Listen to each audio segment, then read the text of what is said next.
Hi guys, is anyone online? Yeah, is anyone there?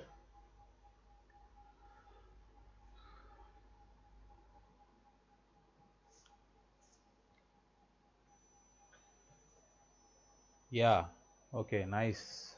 Vikas, cool. Am I audible?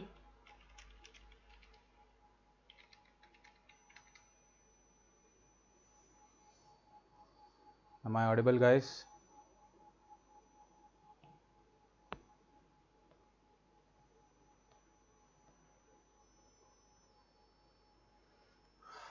Okay, I'll wait for 2 minutes and let everyone come in and we'll start the class. I'll try to teach strings, string class, and there are more stuff today. Programs, what is a program, what is a process, and I'll also give a hint on what is a thread and maybe some more object oriented programming, right? So yeah, so that's the agenda for today, right? We will see how much we can do today, right? I thought I'll be able to teach all of Java in 7 days, but that's quite impossible, right? So maybe there will be another bootcamp. I'm not sure, but if there is another bootcamp, right? In that bootcamp, if I am teaching, then there will be advanced, not advanced, maybe the stuff that I did not cover here, and it will be completely like the things that I did not cover. So that might be announced. I'm not sure if there is another one, but yeah. Um, so yeah, I'll wait till 7:05 and then we will start. Cool. Okay, I'll wait till 7:05 and we will start at 7:05.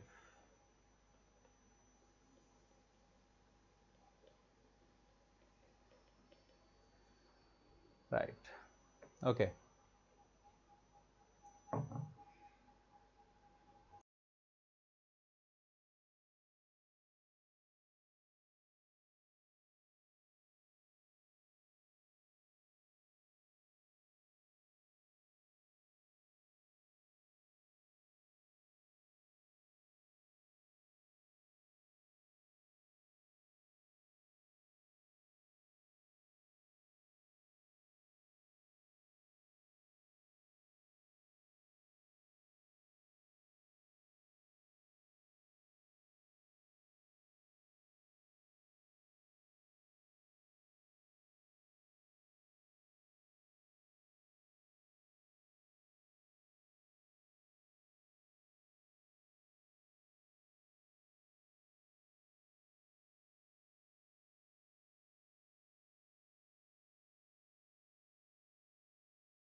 So guys, so I'm going to start now. Okay, it has already been 7:05. Full form of .exe. So full form of .exe is executable, right?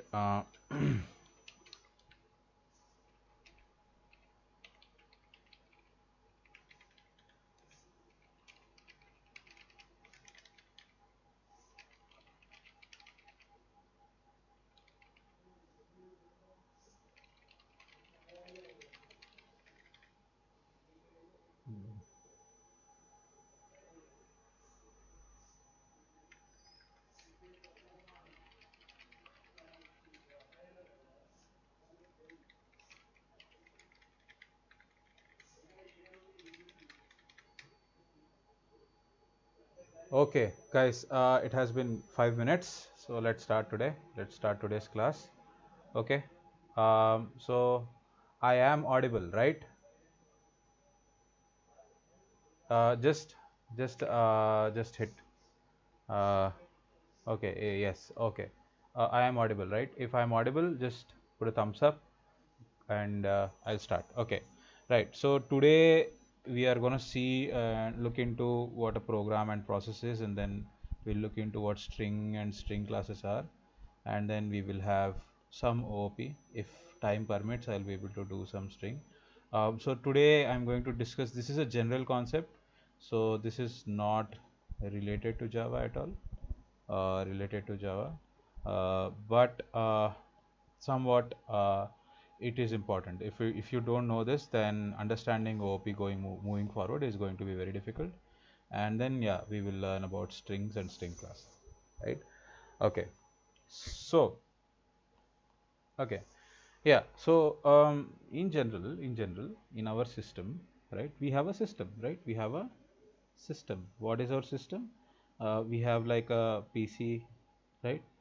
Our personal computer, right? Our computer, right? And our computer runs programs, right? It runs programs, right? Now, what do you first of all, what do you mean by program? What is a program, right? What is a program? A program, okay, a program is a set of instructions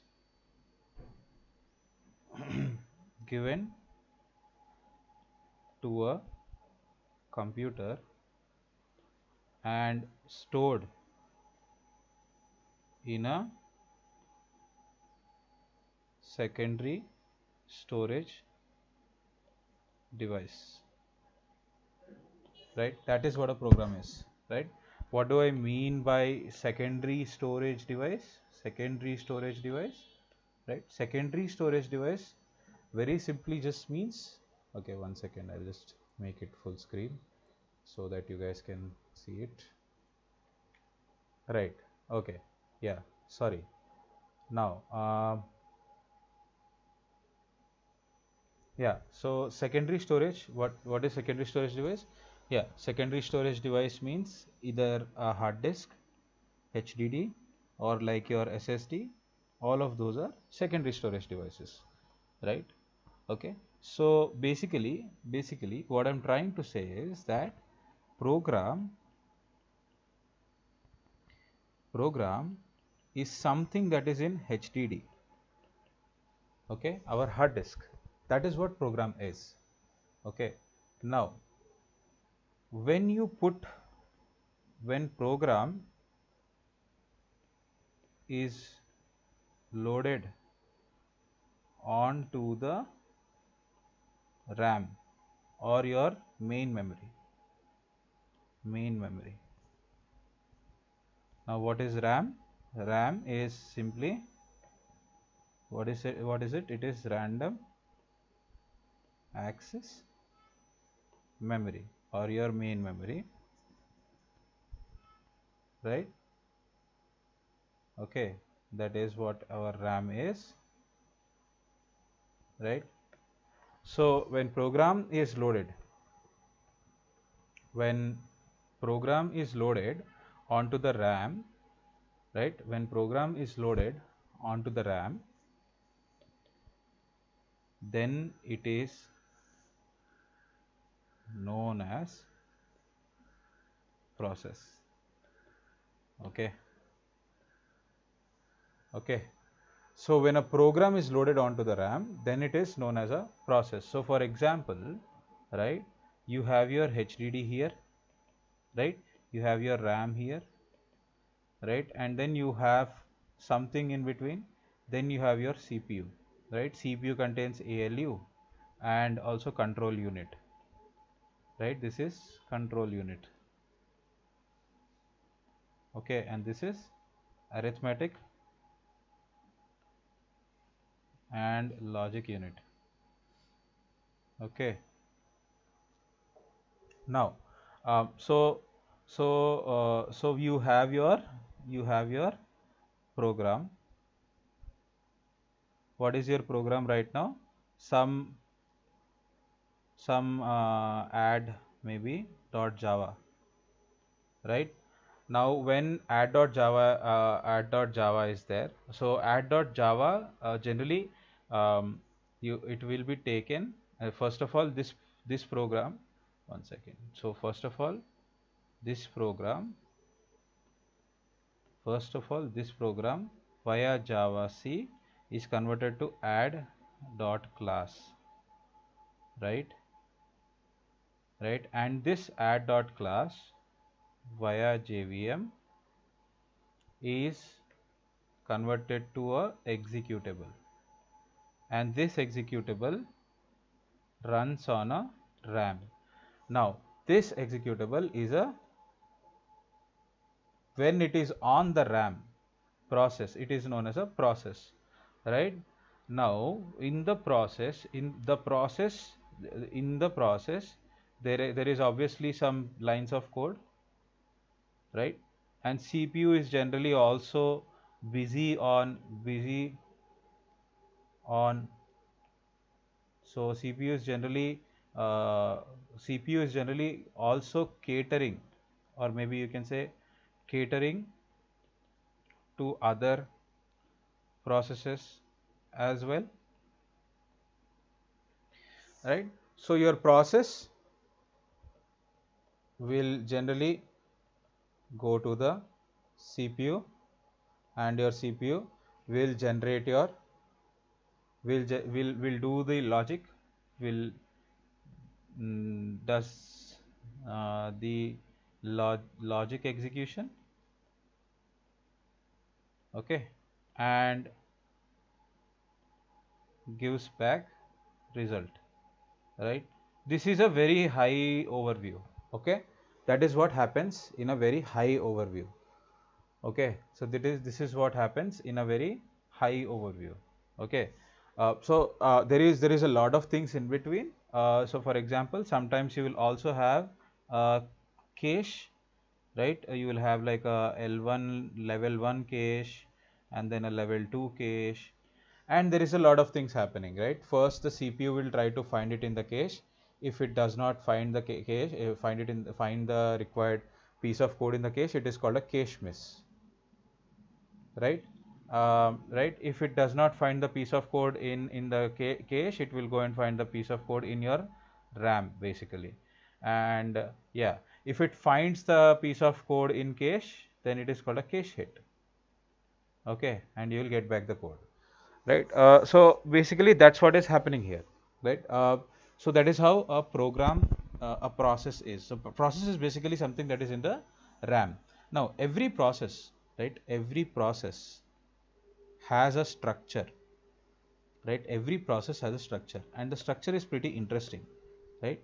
So what does it have? It has a structure, right? What is the structure? Every process, right, every process will have a particular structure, and some things, so for example, it has the core section. It has a section for storing global / static variables, okay. Now depending on the language, this might change. It has global / static variables, okay, and you will also have one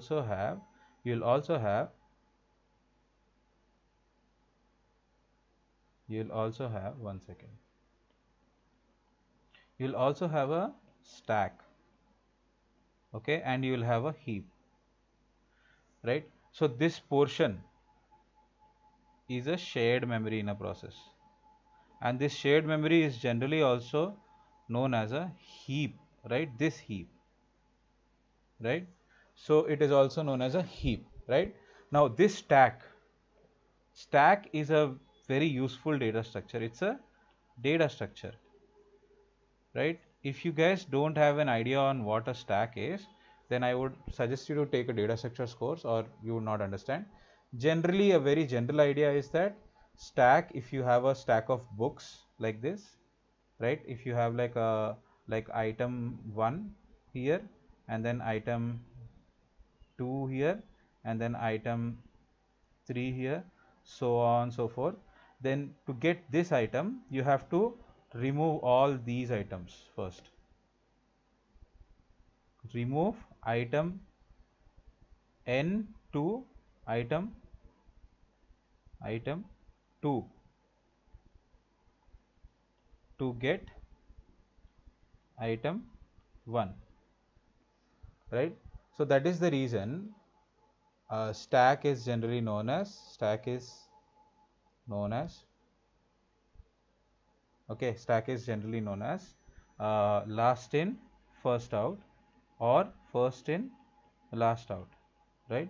Either of them, right? So why is it last in first out? Because if item 1, right, if item 1 went in first, then it can only be popped out last, right?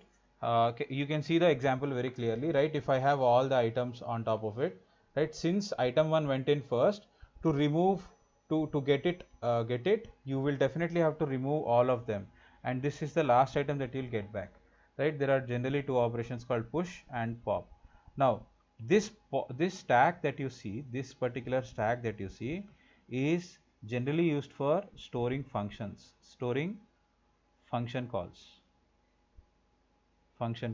In our Java world it is method, right? And that is the reason this stack is also sometimes known as, this stack is sometimes known as call stack. Okay, so that is the reason why this stack is also sometimes known as call stack, right? So in a very normal particular program, right, so JVM generally what it does is it looks for something known as a main function, right? Main method, right? It looks for something known as a main method, right? When it looks for something known as a main method, what it generally does is JVM has its own process. JVM has its own process, right? And has its own process, right? So what it generally does is it will use the call stack to call and store main method. So it will call and store main method context. So what do I mean by context here? Context actually means all the variables, okay, variables and register data, right? Registers are register data, or constant variables, all of those kind of things. There are many things that are going in behind the scenes. Variables, right? All of them are stored in activation record for main, right? Now are stored in activation record for main. Now I'll come to what activation record exactly means, right? For example, yesterday I think we saw this particular piece of code, right? Where is that code? Okay, not yesterday. Okay, yeah, sorry, maybe it was day before yesterday. So okay, sorry, I think I did not teach you guys this, right? So yesterday I did not teach you about how methods is invoked and all, right? If I create, right, it's very simple, right? So what happens is that so JVM calls main, right? How does it call main? So JVM, if JVM is something that is running, right, it's supposed to be definitely a process. If it is a process, it has a call stack, right? As we saw above, as we saw this one here, this above thing, think of this as JVM, right? If this is JVM, right? Obviously, if it is a process, if JVM has to be loaded onto the RAM, it should be like something like this particular structure. Then it will have a call stack and a heap, right? What happens is your objects are created in the heap, okay, in the heap. Okay, objects are created in the heap. What do I mean by that? Your objects, right? Your objects are, I'll copy this and then we'll paste it here.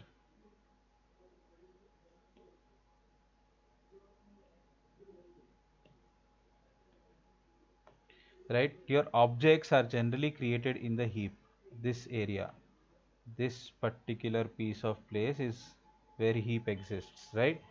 So this is where your objects are created, right? Objects are generally created in the heap. And one more thing, methods and method call or method call chain, you can say, is stored in the call stack. Where is the call stack? Very simple, it's right here, right? Call stack, right? It should be something like this. Okay, so that is what your call stack is. So I'll just remove this here. Okay, now what do I mean by your storing in the call stack? Let's write a very small Java program so that you will be able to understand, right? Class, let's see, method demo, right? In this method demo, we have let's say a static void, let's say m3, right? This m3 actually has a sout m3, right? And then it has nothing else, and then you have static void m2, right? And then you have sout m2, right? And then you can close this method, right? And then you have a public static void main, right? And then you can write string args here. And then what you do is, in this main function, you would generally just call m2, right? And then just close it. Now before moving forward, I will try to make some small changes in the code, right? Okay, one second. I will resize this piece of code here, m2, right? So m2 before coming, let's see, one second. Okay, here m2, and then you have m3 that is getting called right here, and then yeah, and then you have like this, right? So what is generally happening in your stack? I'm talking about your call stack. What is happening is, let me draw the call stack, right? This is your call stack, right? Now in the call stack, right, there is main, right? Okay, and this main that you see, right, this main that you see is one entire thing is known as an activation record. Okay, this is what this is, right? So it is known as an activation record, and it also has something known as program counter.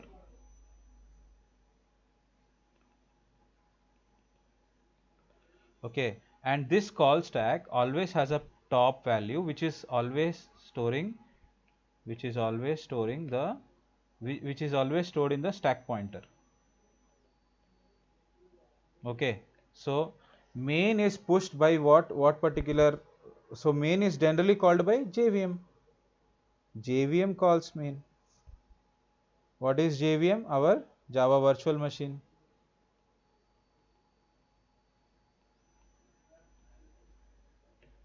Right, JVM calls main, right?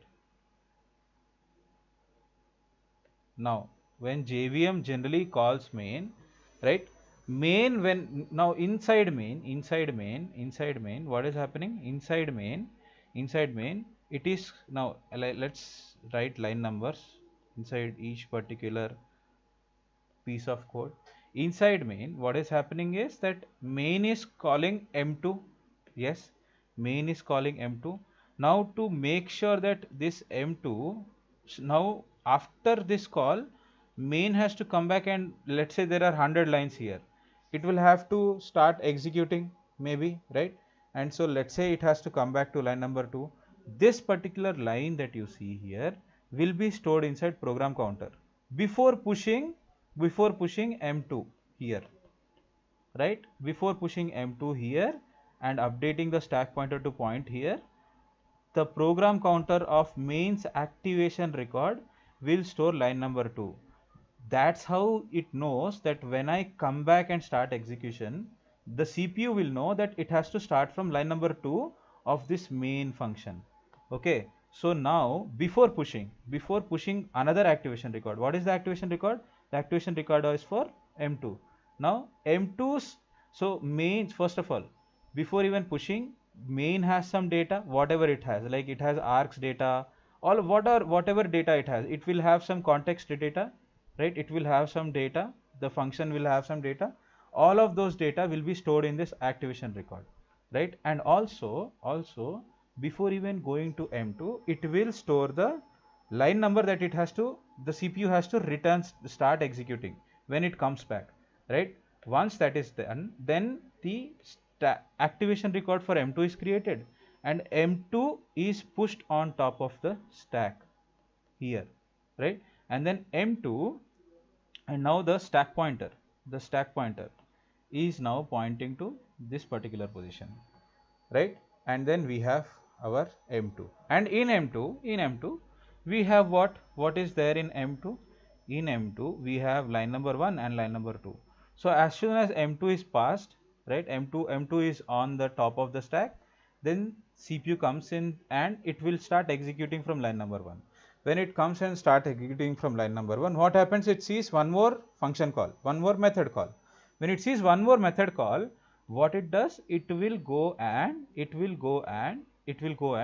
before even pushing this into the activation record here, right, what it will do? It will store the number 2, line number 2 inside this particular position, which is the program counter for this activation record, right? It will go and store that. Here it will store line number 2. Why? Because the CPU, when it comes back to this particular activation record, it has to start executing from this line, is what I am telling the CPU by storing this number here, right? So now M2 will store this number here, and then it will push M3, and M3's activation record will be created. Once M3's activation record is created, what happens? It will go and start executing M3 line number 1. In line number 1, it sees that M3, there is a sout function call. Sout is what? Sout is actually what? I am writing a very short form, but sout is actually system.out.println, right? This is what sout is. So if sout here, sout, we have what? Sout here generally has a print line. This is also a function, right? So function println will be pushed. And if println has any more things to do, it will do, and it will call and store it in the stack. Now once it has done everything, it will show the output. It will print onto the console saying what is the output? M3 is the output, right? And even before pushing, M3 will generally store that it has to come back to this particular line, right, which is line number 2, right? And once this uh, so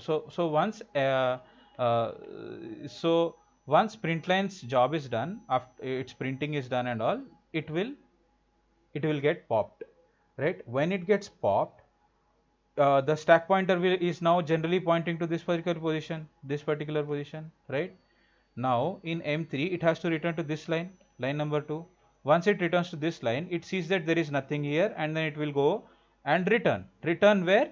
When it sees a return, when the CPU sees a return, right, what it will do, it implicitly, generally it return is added by the compiler, right?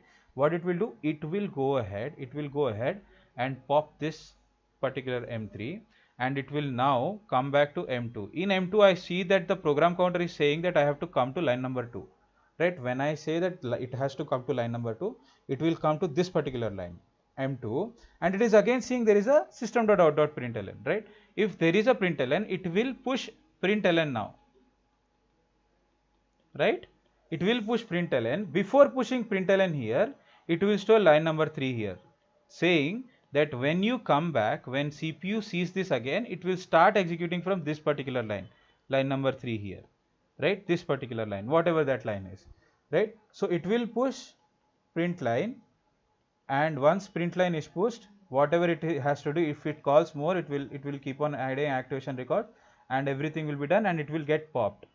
So before popping, it will print M2, right? It will print M2, right? Once M2 is printed, right? Once M2 is printed, what will it do? It will now pop. This particular thing will pop, right? Once everything is done, this will pop, and it will come back to which particular position? Main, right? In main, I want to execute line number 2 is what I have seen. So in line number 2 there is nothing, right? So it will return. Once this is written, this will be popped, and the process is gone, process is done, right? Once this is popped, your process ends, right? And this will be cleaned by the operating system. Process ends once this is popped.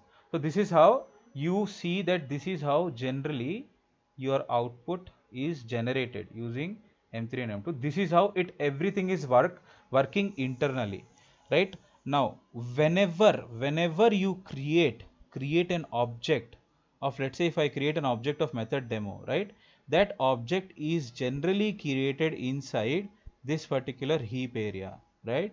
And let me show you. So okay, so we will go through and we will understand string class now. Okay, for now let's keep it aside, and when we come to string class and we will understand 2 more concepts, we will be able to understand what I am talking about, or when I create an object and what all things are happening, right? So we will see string class. Okay, now in string class we have collection of characters, right? Collection of characters enclosed.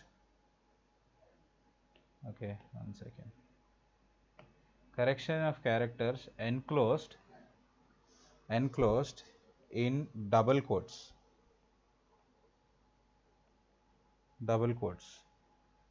right? In double quotes, this is a string.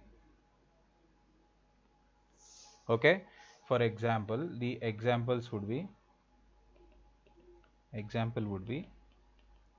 Java, right? Or you will say Hari, or you will say Pallavi. Okay, all of these are strings. Okay, all of these are strings. Okay, all of these are strings. Cool. So I have a doubt. How do I create strings? I have a doubt. In Java, how do I create strings, right? Let's see that. Let's see that. Let's see that. Right? So in Java, when we write something like string s is equal to, let's say, Java, right? We are able to create a string. This is one way to create a string. Okay. Okay. The other way is you can create a string like string s is equal to new string. Okay, but this particular thing, since you did not give a string inside this particular area, this will store you a null. This s here is going to be null. Okay, so this here will store you a null. So I'm going to rename it to s2, right?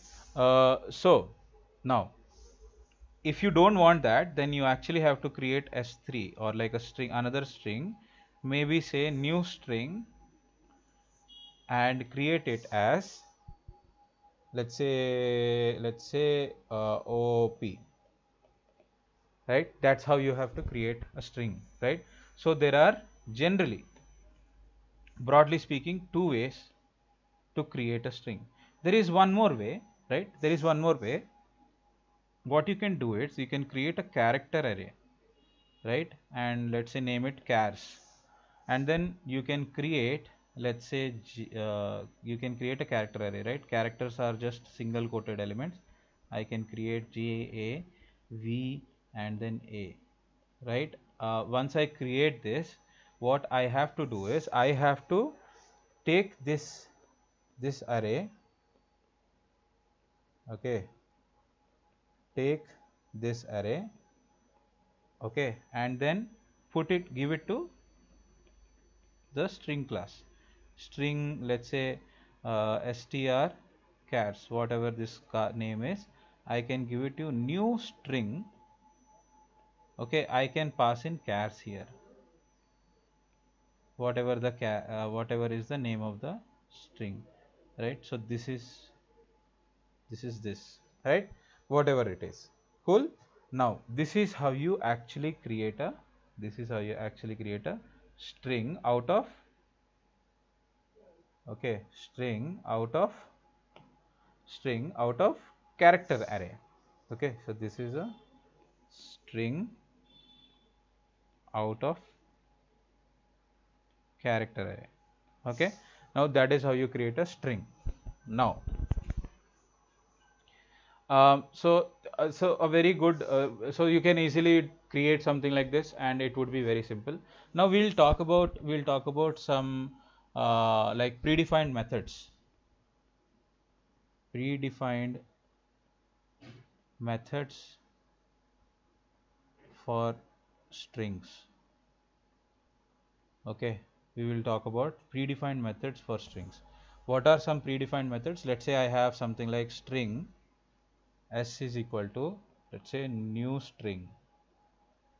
Okay, and that is something like Java, right? Then if I do s out, okay, s dot length, right? S dot length, okay, s dot length. If I do something like this, I will print how much? 4. Okay, 4 is the length of strings. 4 is the length of string Java. Okay, okay. So this is about length of string. Okay, we can also, right? We can also do something like this. So for we can also do something like s dot char at 2, right? What will this print? It will print, we have the string J, A, V, A, and they are named 0, 1, 2, 3. So it would generally print you something like V, whatever is the answer for V, right? It would print it would print V, right? So that is what the answer is here, right? And then we can also do, we can also print, so if we do something like s dot char at, let's say 10, right? Here we can very easily see, we can very easily see that the length of the string itself is 4, and we can only access indices from 0, 1, 2, 3, right? If we try to access anything outside this, or it's this side, you will get something known as, string index out of bounds exception. Okay, and this part here is generally how you find uh, character at a specified position. Okay, so this is how you find character at a specified position, right? Also, now let's move forward. So we have one more way, we can do one more thing, right?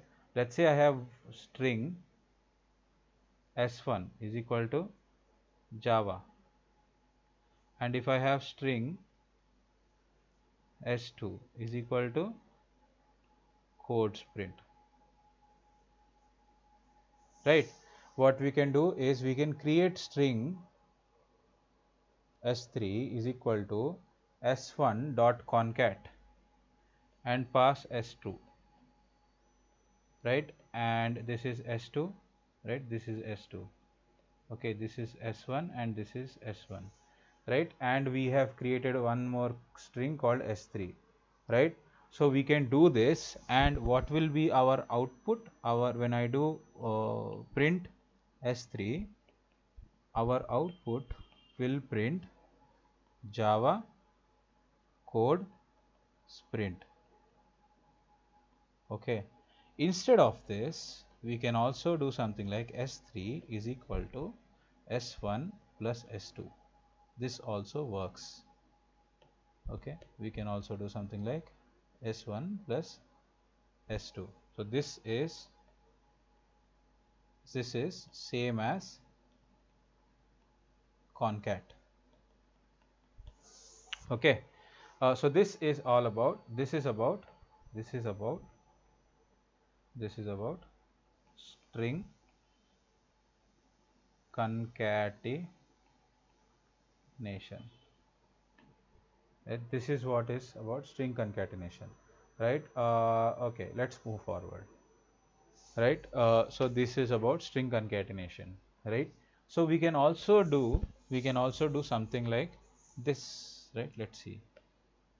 So we have string, again s1 is equal to Java, okay, and then we have string s2 is equal to, let's say, Golang, right? If we have these two, we can do something like, if I want to print s1 dot equals, right, s2, we can compare sorry, so we can compare to two particular strings like this. So I'm gonna, yeah, so we can compare two strings like this. This is for comparison. Compare two strings, right? And here the output you generally get is that you will get false, right? Why? Because both strings here, Java and Golang, are not equal, right? Let's say if I had one more string s3 equal to new string, let's say if I had Golang, one more string called new string Golang, then if I did s out, s2 dot equals s3, right? What would I get? I would get true. Okay, very simple. And why am I getting true? Because why? Because Golang equal to Golang, right? So that is the reason why you are getting true. Okay, here I'm gonna remove this here. I'll cut it, paste it, and I'll do something like this. Okay, and then I'll cut this, paste it here, do something like this.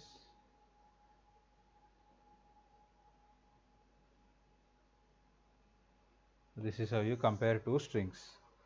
Okay, now so that is about comparison of two strings. Right, you have more stuff, right? So the more stuff is okay.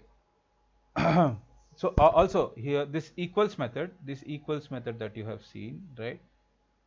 Let's say if I have Java and let's say I have Java, it will say these two are false, these two are not equal. Okay, so even it is case sensitive equality is what equals does. Okay, now so if you don't want to use, if you want to ignore the case, ignore casing, right? What do I mean by casing? Either if you want to ignore uppercase or lowercase, if you want to ignore the case, then there is one more method called equals ignore case, right? So if I have string s1 equal to Java, and if I have string s2 equal to Java, right? And if I do something like s1, if I do try to print s1 dot equals ignore case s2, right? What will happen?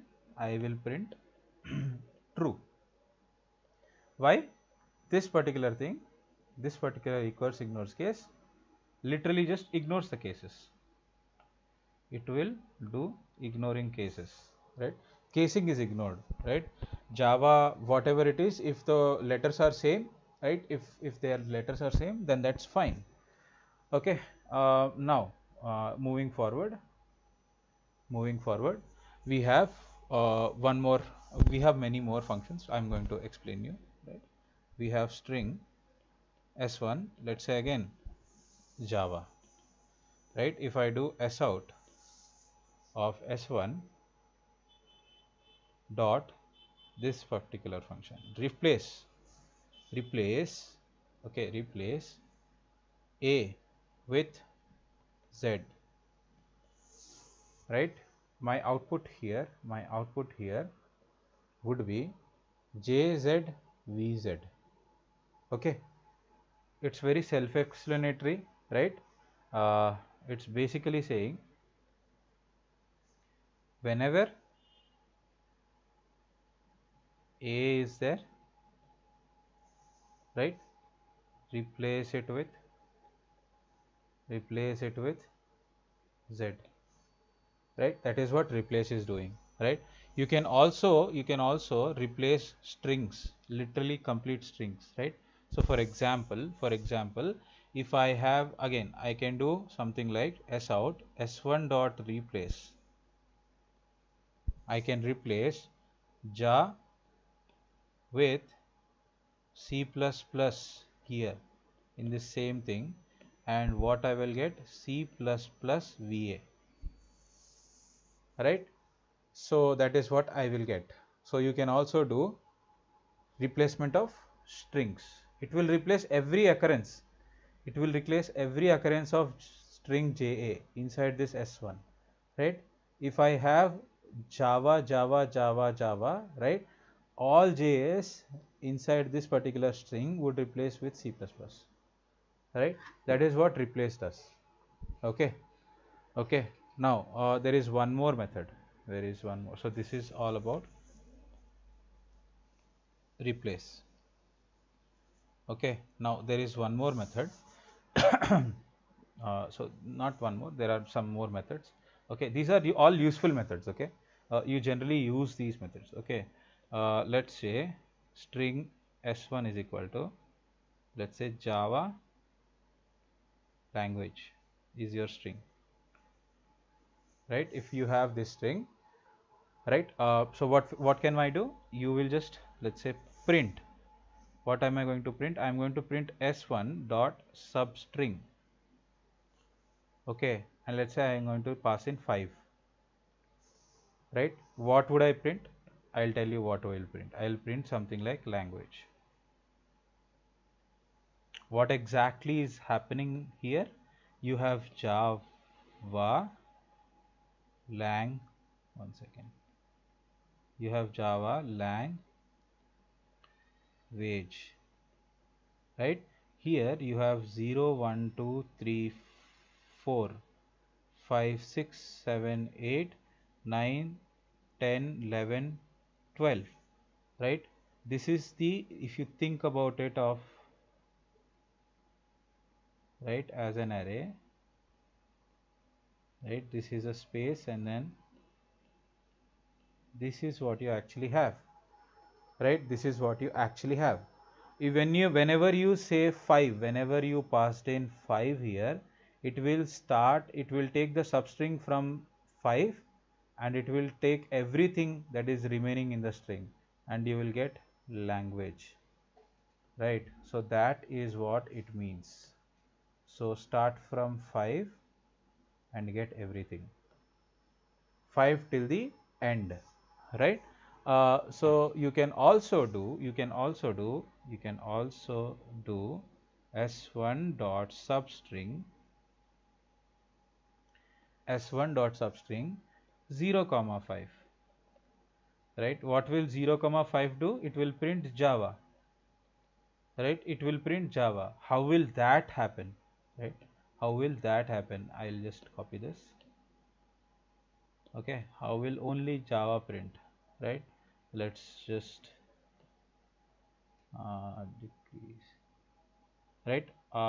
It will only print Java.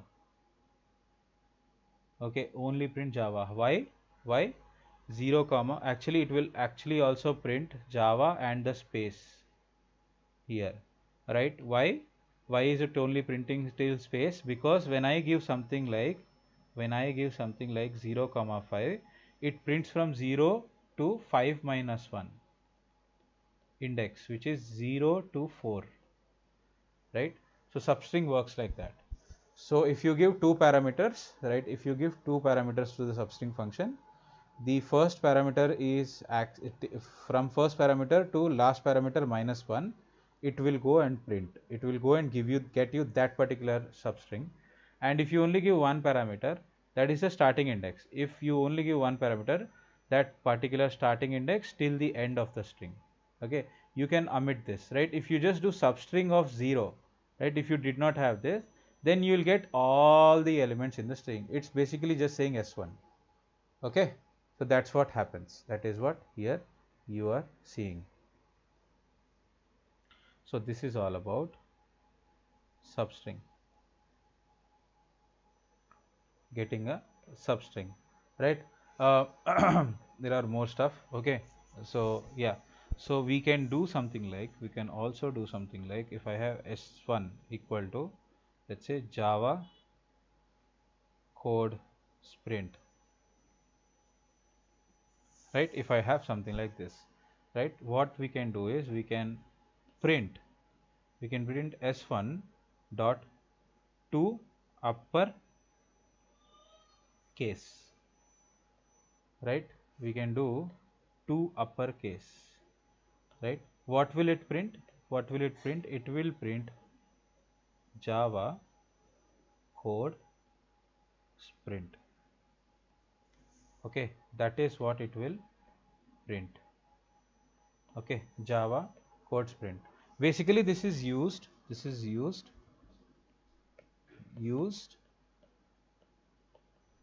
to to to convert all characters in string to uppercase characters.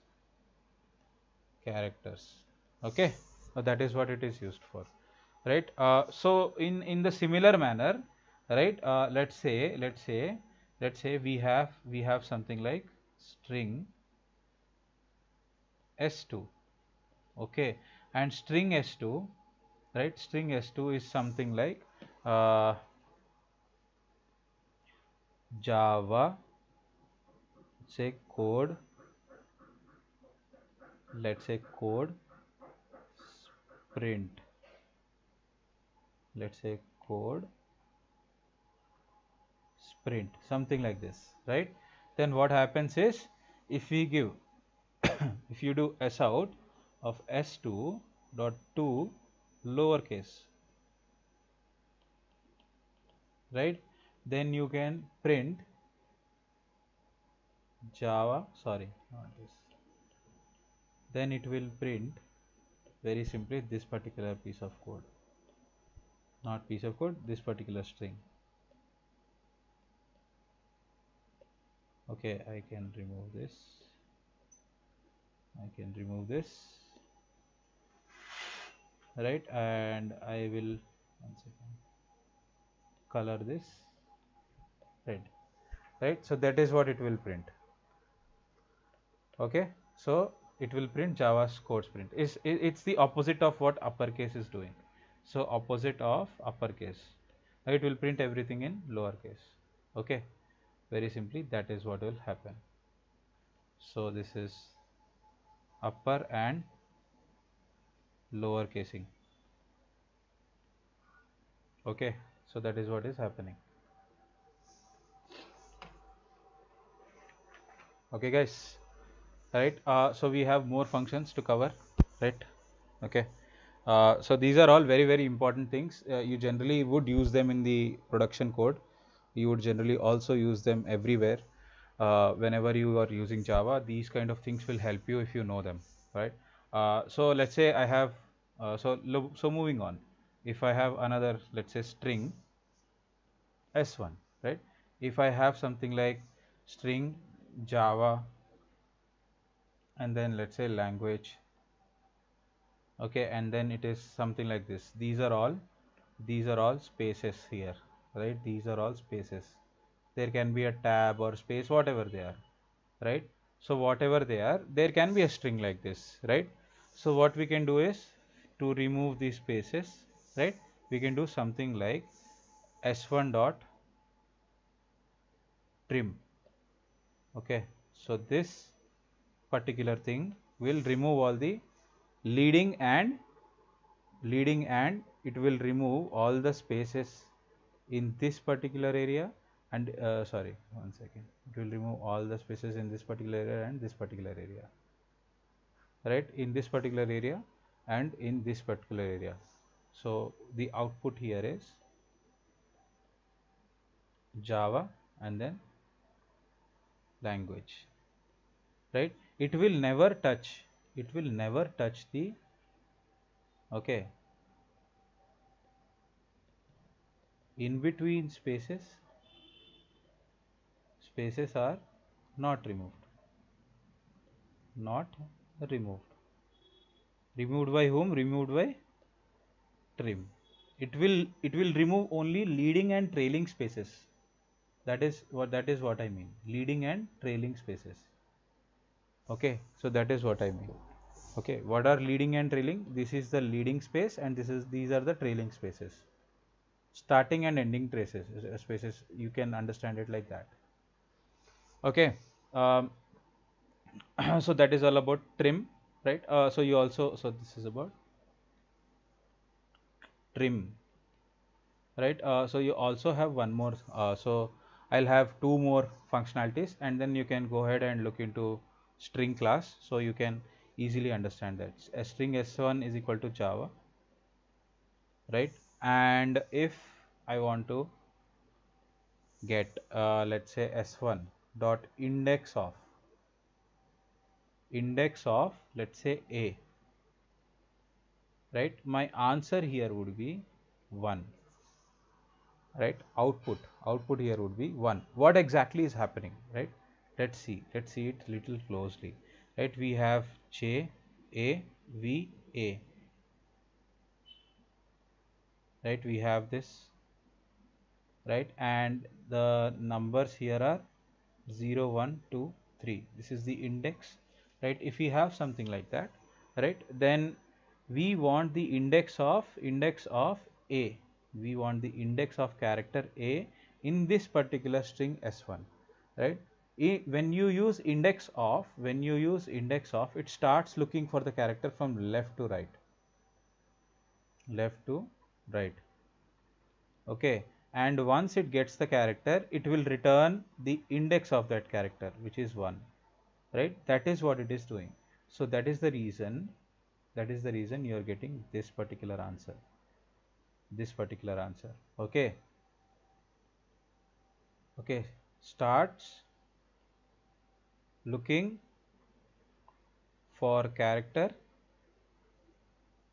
from left to right and gets the index of first occurrence. Okay, so that is what it does. It does. Okay, but if you do something like s out, right, s1 dot index of,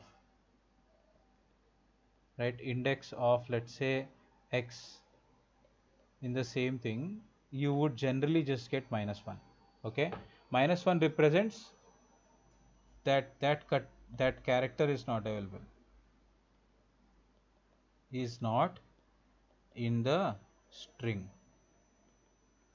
Now, sometimes what you generally also want is to be able to come from right to left, right? Maybe you don't want the first index, you want the last index, right? In that scenario, you use a function called last index of method, okay? That is what you use the last index of method. So in the same way, if I do s out, and then if I do s1 dot last index of a, right, this time I will print 4, not 4, sorry, this time I will print 3. Why am I printing 3, right? Let's see why am I printing 3. It's pretty straightforward, right? I just showed you that it is going from left to right. This time it is going from right to left, right? This time it is going from right to left, okay? Right to left, the array is going from right to left. Sorry, the function is starting to see the array from right to left, and that is the reason this time you will get the last occurrence of a, and that is the reason you print 3 here, okay? So this method will get a last occurrence, and if the thing is not there, again it will again print -1 if a character doesn't exist exist, print -1, right? So that is what it is doing. Cool. Now these are all the methods I wanted to cover for string class. Now before moving forward, right, I want basically 100% attention to what I'm about to teach you next, because this is a very primary concept that is generally used, generally understood when understanding strings, okay? It's a very important concept, so please be super focused here.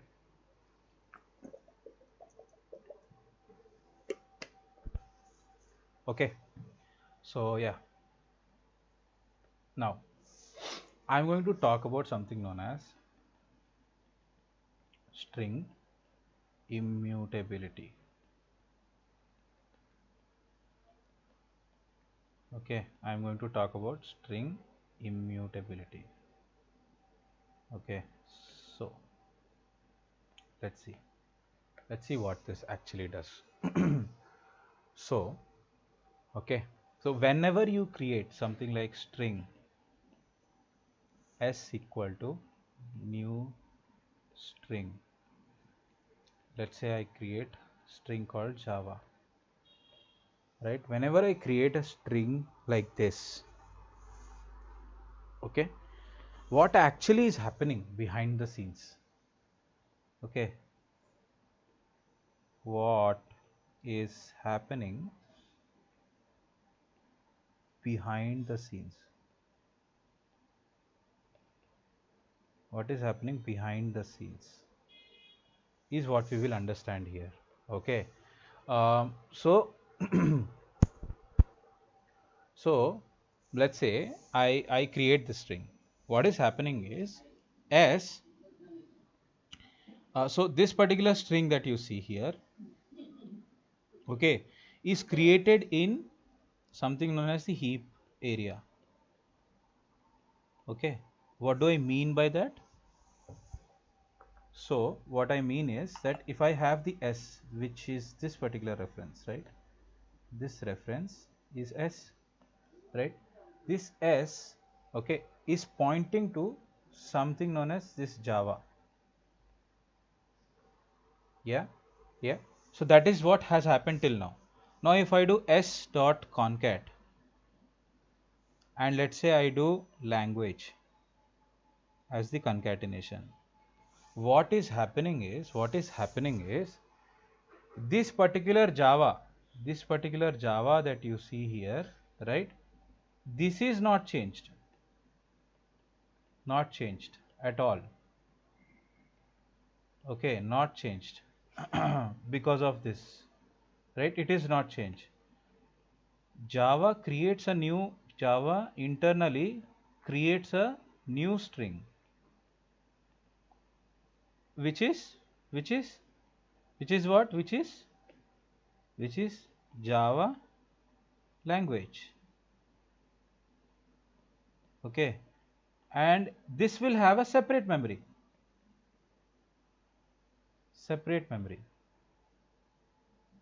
What I mean by immutability is that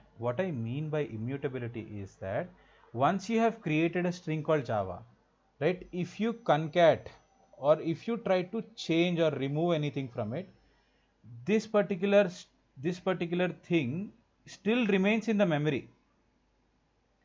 Java will remain in the heap memory, right? So once you create a string, you cannot change it. That's what I mean. It will still remain in the memory. Internally, Java, what it is doing is it is creating a new memory, separate memory. And so now what is exactly happening is this s previously was pointing to this Java string, right? Now it is actually pointing to new string, Java technology, not technology, sorry, Java language. Okay, now it is pointing to the new string and it is not pointing to the old string. Okay, a new complete string is getting created here. A new complete string is getting created. So whatever was there in the old string, when I called the concat method, it got copied into a new particular string, and language, whatever I passed here, it got copied, it got added in that string, and then that particular thing is being returned and it is being stored as a reference in S. That is what is happening here. This particular thing has not changed. Okay, this particular thing has not changed. So when I say immutable, right, when I talk about immutable, okay, you might have heard about the word mutable, right? What do you mean by mutable? You have heard about your coronavirus, right? Your coronavirus, being, right, it is evolving using mutation. It had mutated into something else.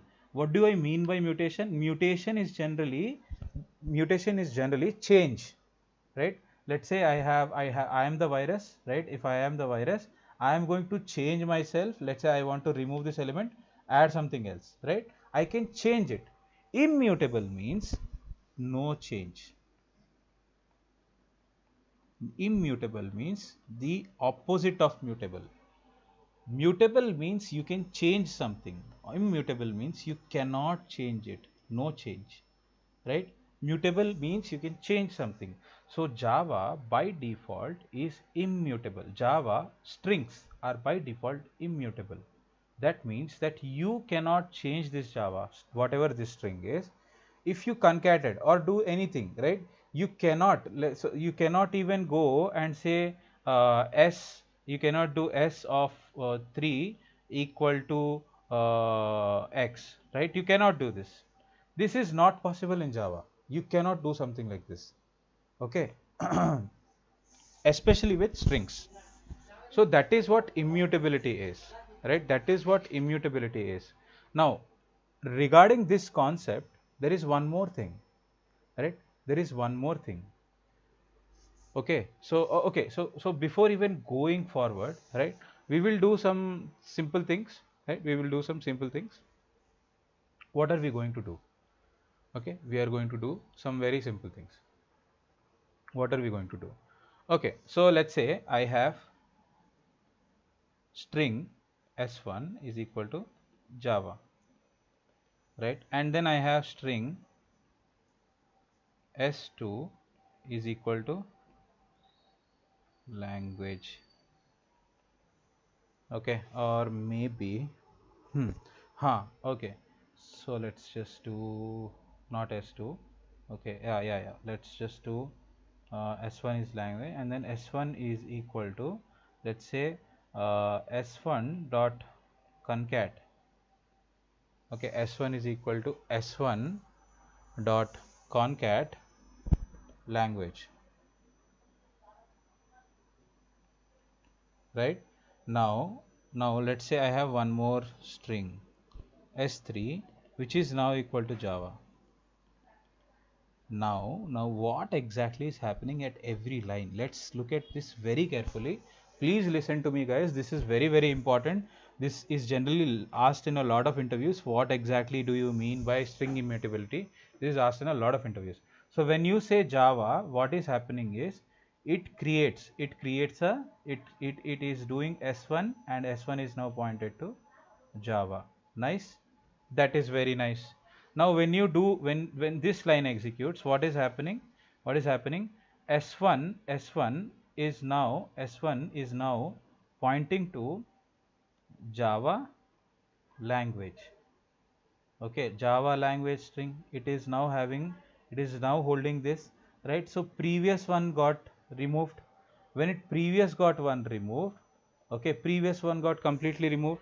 Now when you say s, when you have s3, right, this particular line, in this particular line, what exactly is happening is that, you are trying to get a string called Java, right?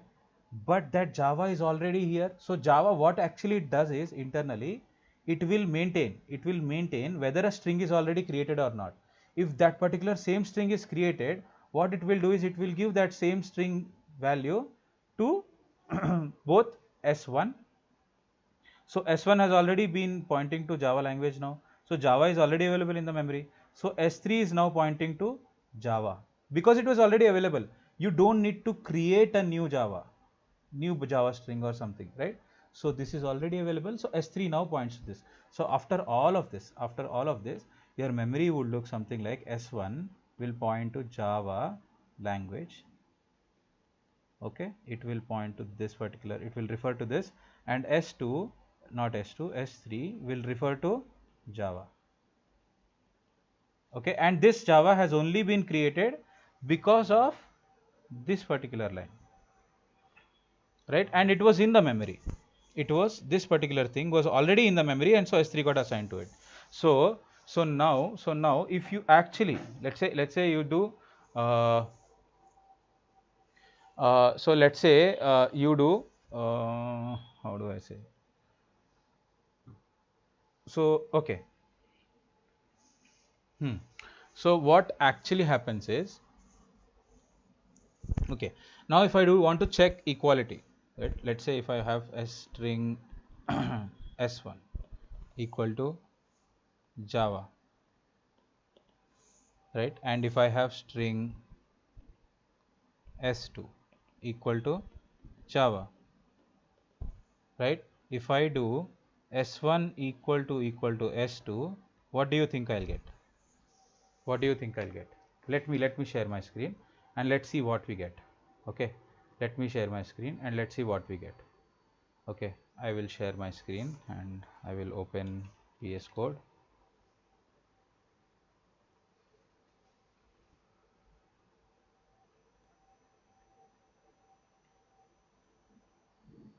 I'll open VS Code. Here I'll just do one more thing, right?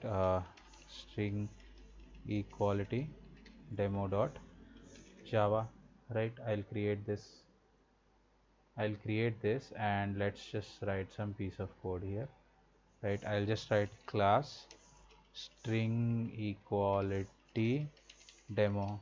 Okay, if I write this, right, I'll just do public static void main.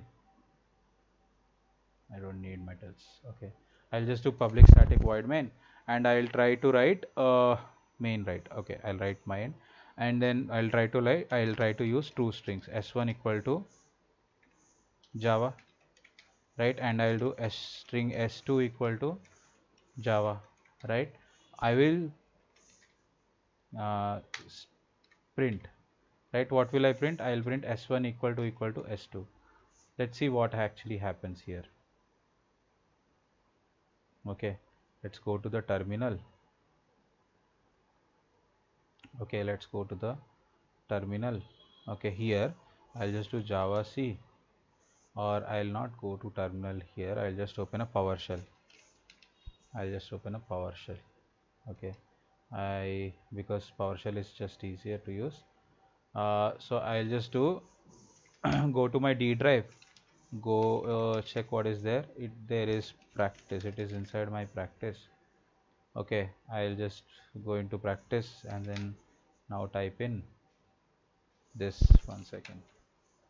I'll just do ls, right. If I do ls, I see that string equality demo is already here, right. I'll just do Java C string equality demo dot Java and then it printed, it has compiled it.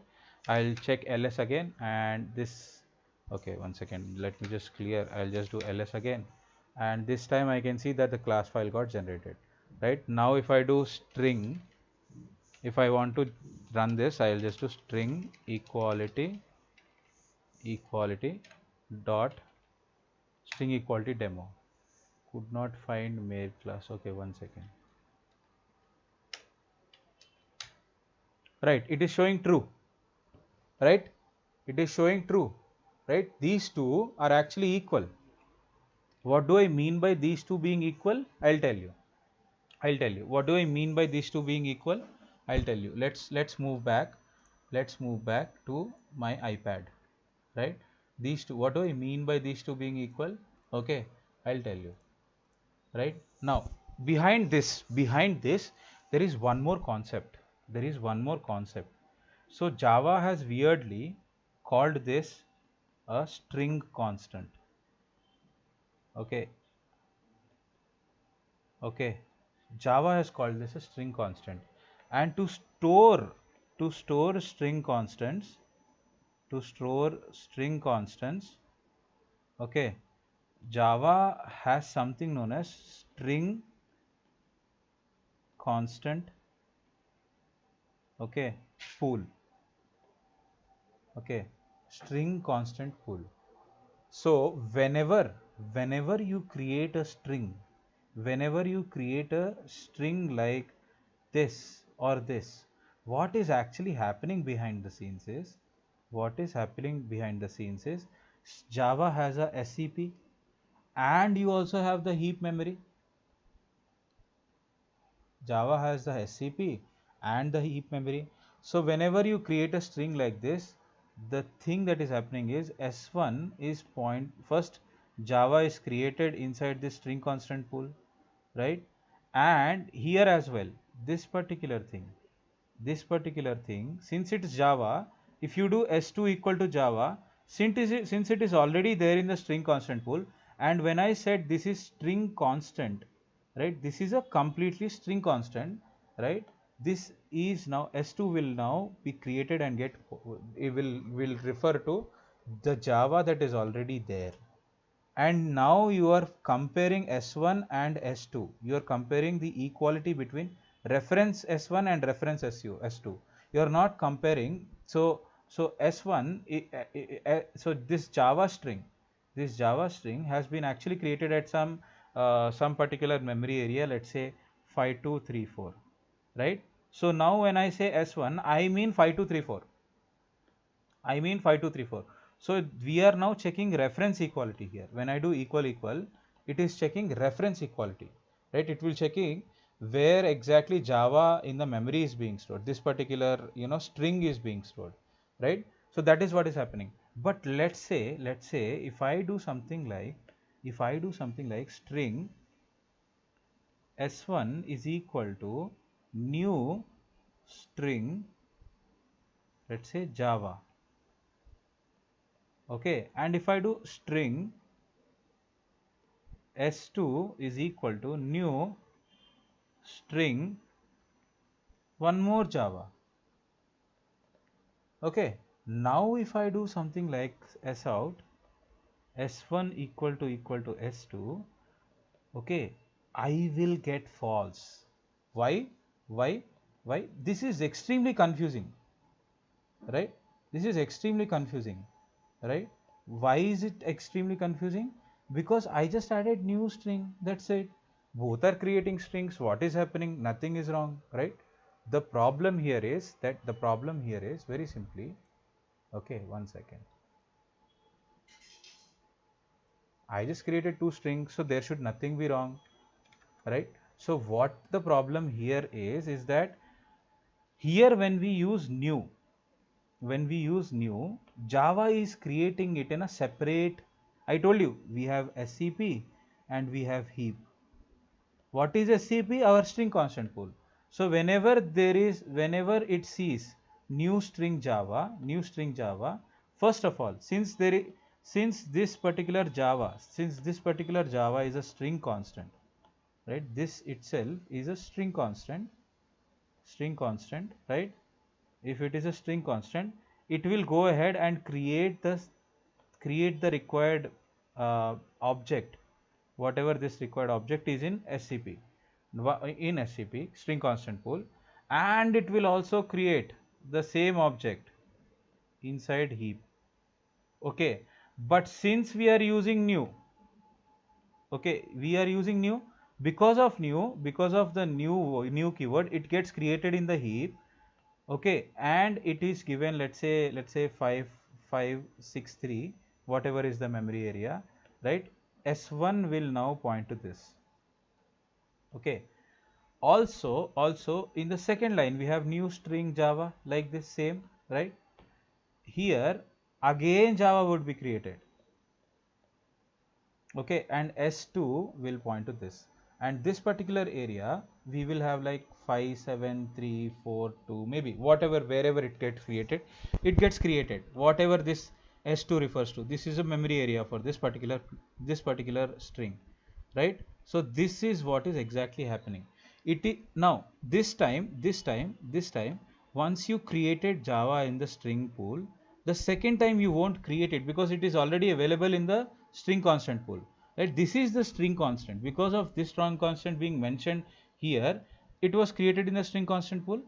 But when you created new string, its copy was getting created inside the heap, and that particular thing was now pointing to that particular thing has been returned to S1. S1 now refers to this particular Java. Okay, S2 now refers to this particular Java. Why? S2 is also created via new. So when it was created via new, it will get referring to that particular place. Okay, now what, so let's once and for all understand how this is actually created. Okay, and I'll give okay, so I'll give a very good clarification, right? I'll give a very good clarification. The clarification is, if I do string s1 is equal to Java, right? So we have two things, we have the heap, we have the string constant pool, right? When we do something like this, okay, here here not, it is the object is not created, object of string is not created. S1 will point to Java here, Java is created here in the string constant. Okay, that is what you need to understand. But whenever I do something like string, let's say s1 equal to new string, let's say Java, right? Whenever I do something like this, one second, right? Whenever I do something like this, we have the heap and we have the string constant pool, right? It gets created in both the places. Okay, it gets created in both the places, but S1 will point to the one that is in the heap. Okay, S1 will point to the one that is in the heap. Okay, okay, this is the very small clarification. If you use new, it will get created in both the places. Okay, now let's see some statements and let's understand what is exactly happening at every statement. At every statement, what exactly is happening, right? Let's just say string s1 is equal to new string, right? Java. Okay, and then let's say string s2 is equal to Java, right? Let's just write string s3 is equal to new string Java, right? And let's write a string s4 is equal to Java. Okay, and let's write string s5 is equal to, let's say C++, right? What exactly is happening at every line? Let's combine all of these lines and let's see what exactly is happening at every particular line. So bear with me guys, this particular concept is very important. So I'll just take 10 minutes extra and then I'll leave you guys. Okay, we will have a heap and then we will have a string constant pool, right? Inside this particular, after line number 1, right? After line number 1, what is the snapshot of the heap? Since we created using new, we used new string Java, right? Since we created using new, what will happen? We will create we will have something like Java here, okay, and then we will also have Java here, string. But since we created using the new keyword, s1 will refer to Java here in the heap. Okay, now after line number 2, okay, after line number 2, right, after line number 2, what will happen? Here we simply have string s2 equal to Java, but in line number 1 we have already created the Java in the string constant pool, and here there is no new, no new, right? New does not exist, right?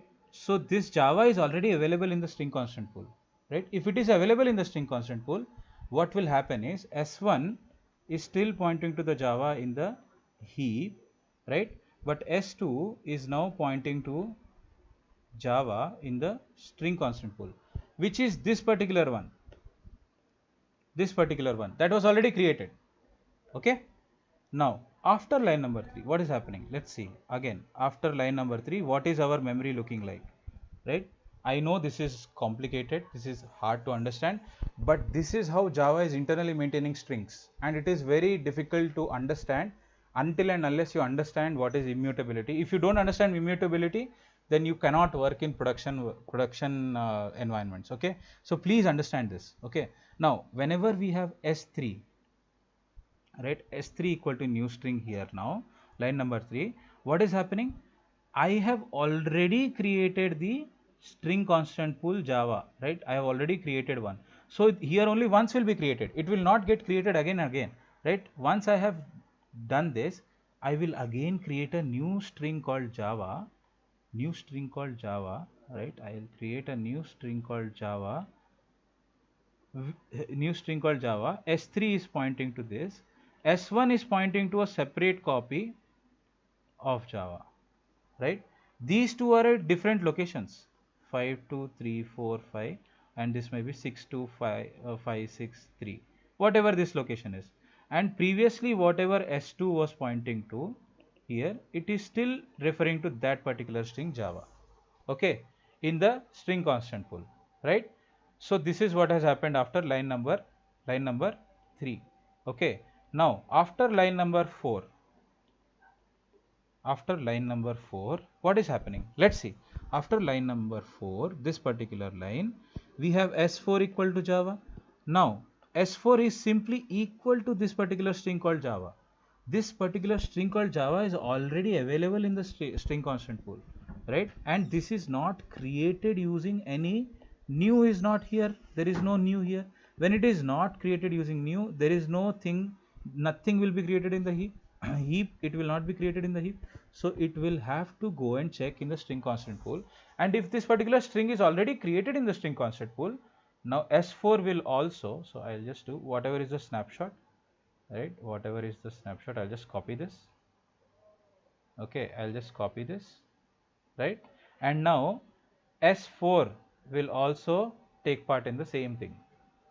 Here if for example if I do S2 equal to S4, I will get true. Why? Because it is pointing to the same particular memory location. This might be created at, let's say, 5999, right? It might have been created in that particular area, like memory location, physical location, right? Now let's go to line. What has happened after line number 5, right? What has happened after line number 5? So this is our line number 5, right? In line number 5, we are creating a new string called S5 with the simple string called C++, and we are not using new again here. So if we are not using new, then we will just see that S5 is going to get created in string constant pool. Even if you use new, C++ will this particular string called C++ will get created in SCP as well as heap only when you use new. If you don't use new, it will only get created in string constant pool. Okay, so now after that particular thing, what is exactly going to happen? Let's see what is exactly going to happen. I'm just going to copy this, I'm going to paste it here, right? You will create an S5 which is now pointing to C++ object, at this particular C++ string object, whatever this name is, whatever this C++ string is. If it got created to at 10,001 position, right? S5 is now referring to that particular thing in the string constant pool, right? This is the heap, this is the string constant pool. Okay, now this is what is the final output. Okay, now one more thing, the equality reference that we generally use for strings, right, S1 and if I do S2, right, this will check reference equality. What do I mean by reference equality? For example, in my, so I'll just show you, right? I'll just show you. So reference equality basically means if I have S1 and S2, right, here both S1 and S2 are actually not pointing to the same memory locations. The reference for S2 is 59999 and reference for S1 is 62563, right? It will check for whether 62563 is equal to 59999. So this here, when we check two strings are equal using equality operator, you will check reference equality. But if you actually want to check, the actual value equality, right? If you want to check whether JAVA and JAVA here are equal or not, right? The string equality, if you want to check, you want to do S1 dot equals S2. Okay, that is how you check string equality. Got it? So this is how you check string equality. So this is sorry, one second. So this is string equality check. Okay, I'll show you the same demo in my system, and that will be the end of the class. Okay, let me just share my screen, my live stream. Okay, so yeah, so this is string S1 and S2, right? I'm going to copy this, comment out, and then sorry, I'll just write it whatever I have written. New string Java. Okay, I'll just do string S2 equal to Java. I'll just do string S3 equal to new string, let's say Java, and string S4 equal to Java. I'll just do string S5 equal to C++, right? I'll just print some stuff here. Okay, let me zoom out. One second. Okay, the screen, I hope the screen is visible to everyone. One second. Okay, I'll remove this from the view. And I'll paste it here. Okay, so now I hope everyone is able to see the screen. If I do S1 equal to S2, the output would generally be just false. But if I do S1 dot equals S2, right, this would be true. Okay, so I'll just do something like, okay, and I'll do something like, okay, so here this would be true.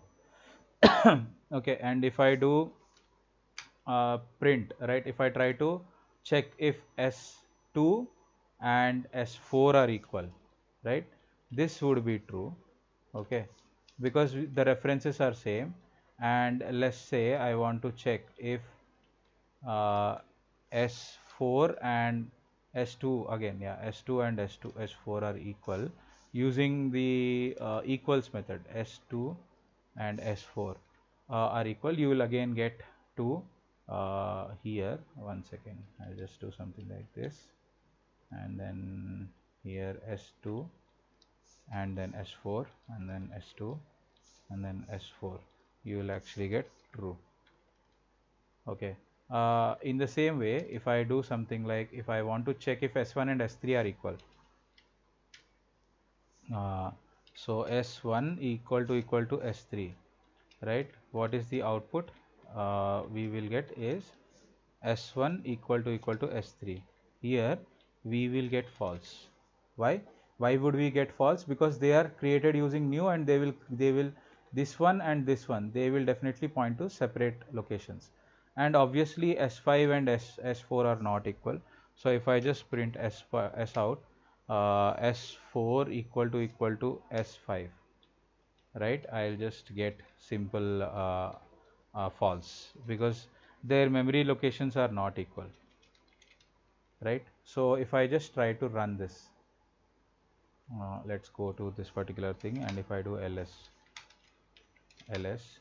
right, I'm getting that I have string equality dot java. I'll just do clear. I'll just do Java C string equality dot Java, right? And then I will have my string equality demo here, right? I'll just gonna I'm gonna clear the screen. I'm gonna write Java string equality demo. I'm gonna remove this. You see, first I got false. S1 dot equals S2 is true, so I'm just gonna do something like S1 equal to S2. Yeah, this is false. Okay, why is that not getting printed? S1 equals S2. I will have to see why this particular thing is not getting. This has to get printed, right? S1 equals S2. Maybe I did not save it. Let me just save it. Java C string equality demo, is this? Yeah, this is correct. Right, I'm getting false, but I'm not getting the this particular string part, S1 equal to S2. What exactly is happening? Okay, let me just do something like this.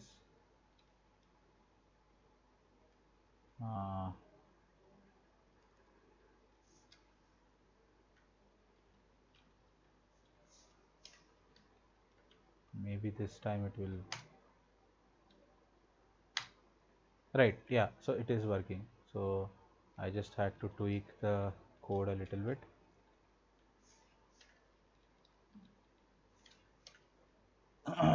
Okay, and then I'll just do the same thing here. Okay. Okay, so operator precedence is taking over here. I'll just do something like this and then like this, right? I'll just have, okay, and then I'll do clear and then I'll compile it, run it, right? You see S1 equal to S2, when I do, I'm getting false. Why am I getting false? Very simply, S1 and S2 are separate objects. They are separate references. This is created new, this is created using string constant pool, right? So that is the reason you are getting false. S1 dot equals S2, you are getting true. Why? Because both internally have the same particular strings, right? Let's say if it was Javas, right? S1 dot equals S2 would give false. Okay, so I'm not going to change the code. S2 equal to S4, you are getting true. Here S2 and S4 you are getting true. Even you do equal to you are actually checking reference equality, right? So the references are also equal to true. Why? Because both the particular S2 and S4 are referring the same object Java. Okay, in this and then you see that S2 dot equals S4 is also true. Why? Because both are referring to the same object and the values are also the same, right? So if you do S1 equal to S3, you will get false. What is S1? S1 is a new string Java and S3 is also a new string Java. But since you used a new, it will create two separate copies of Java object, and S1 will refer to a separate string called Java. S3 will refer to separate string called Java. That is what is happening here. And S4 equal to S5 will definitely just be false, because Java and C++, so the string Java and the string C++, they are two different objects altogether, right? Even though they are created in the string constant pool, they are two different objects altogether. So different objects will have different particular memory areas, and then they will be referring to different particular objects. So something like that. So that is what today's class is. Today I taught you, I think, a lot of things today, and yeah, so that is today's class. Basically, that is how I would conclude this class. I'll wait for some time, and I'll take the doubts. If you guys have any doubts, right, I will be here for like 5 minutes and then we can move on, right? If you guys have any doubts, please go ahead and ask. I will try and clear most of your doubts if you guys still have some doubts.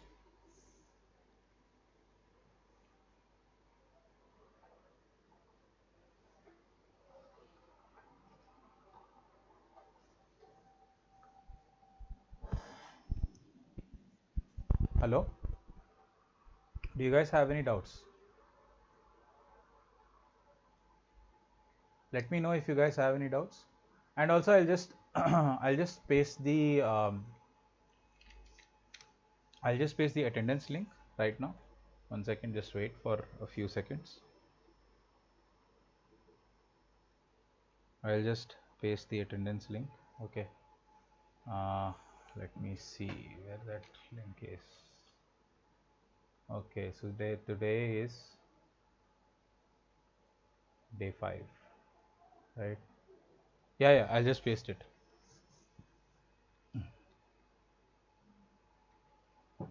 Okay. Kavya.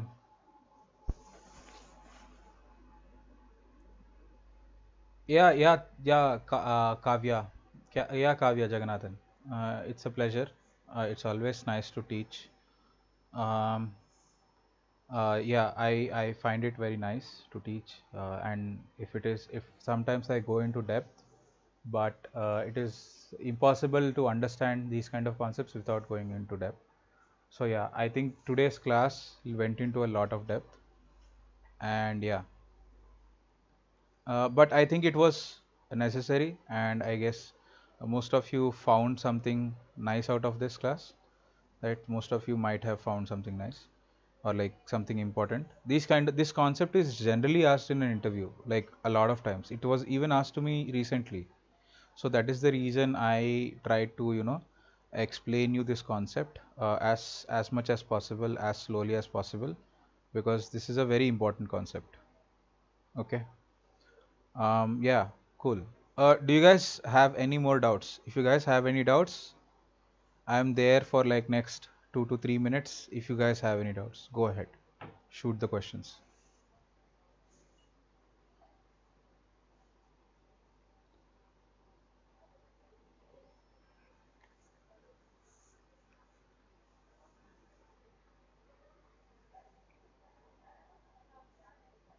Go ahead and ask in, the chat. It would be very nice if you can ask any doubts.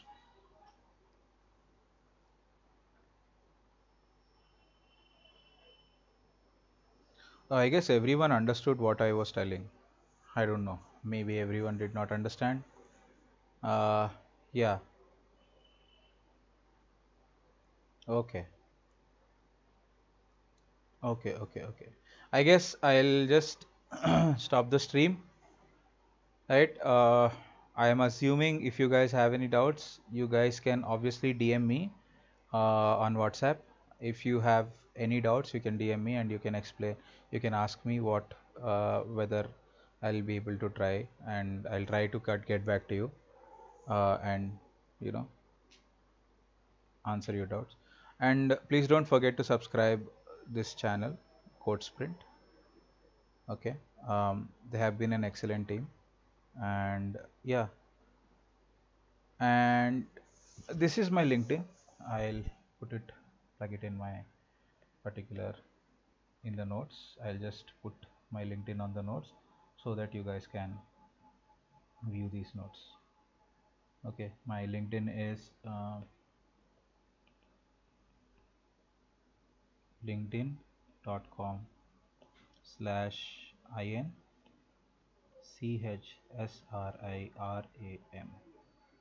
So this is my LinkedIn. Okay, this is a very bad highlighter. Okay, I'm not gonna highlight this.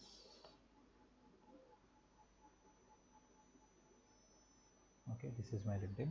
You guys can go ahead and send me connection request if you want to. I'll be available there.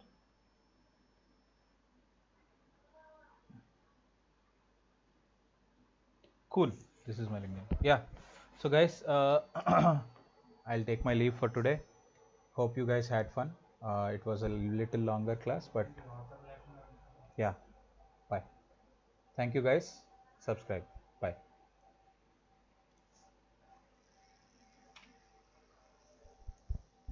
Mr. Sai.